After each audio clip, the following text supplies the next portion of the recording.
Arthritis is a disease that impacts both young and old people, including nearly 1 in 4 people here in Indiana.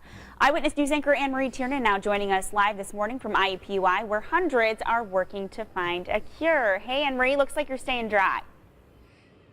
Well, I am. We had a little bit of raindrops earlier, but fortunately it has cleared here on the campus of IUPUI. You know, it's interesting about arthritis. It's something that a lot of people don't advertise they may suffer with, and yet you don't know about it. It maybe doesn't get a lot of publicity. It was so interesting for me to see some of the faces of arthritis here in our community that include Winnie Ballard, the mayor's wife. Also, Ryan is someone who works in PR who I've worked with here at IU. If we come over here, Rick Hightower, a former colleague of mine at Wish TV.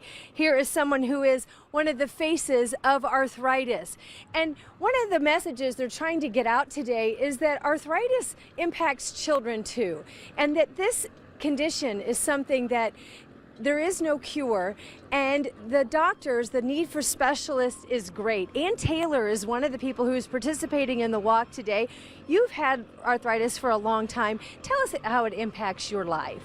It really changed everything about my life. I went from being totally physically active in speed skating and cycling to not being able to walk up a flight of steps.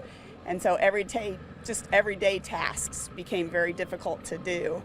So that's why we have great doctors to help figure out the right medication so I can get back to doing some of those things I enjoy. What do you hope to accomplish through the walk today? A lot more fundraising so that we can do more research to find medications that work faster. When it takes about 3 months or more for a medication to kick in, that's a lot of time struggling with pain issues in between.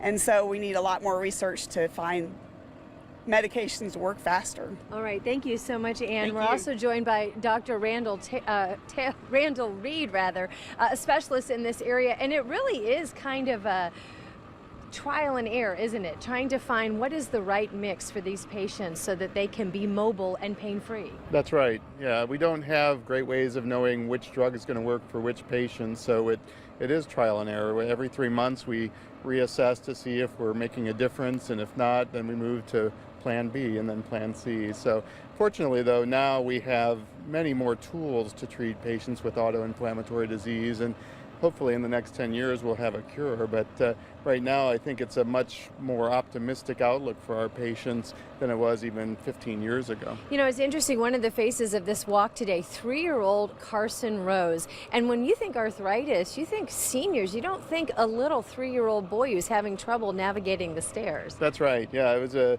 for me as a medical student, seeing children with arthritis was kind of an amazing thing and sort of sad actually. But it's great. We've got some neat drugs, some great research, some great pediatric rheumatologists here in this community. So I think there's great hope for those kids and for all of our patients with arthritis. I know one of those stated goals of the Arthritis Foundation is to make sure that they're supporting physicians coming into this specialty. I mean, there is a big demand, isn't there? And there's not enough specialists. That's true. And we're going to lose a lot of great rheumatologists in the next 5 to 10 years due to retirement. And there aren't a lot of people training in this science. So we do need more support for people going into the science and doing not only research but clinical care. All right, Dr. Randall Reed and Ann Taylor, thanks so much for joining us today.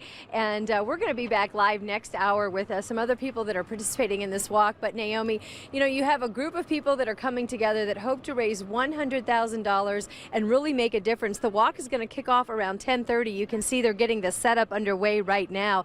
The walk is 1, 2, and 3 miles, whatever the people can manage in order to be together, feel a sense of community, and know that they are not alone and people are working together in this fight. Back to you. What a wide range of people impacted by this. Thanks for highlighting that for us today, Anne-Marie. We'll talk to you soon.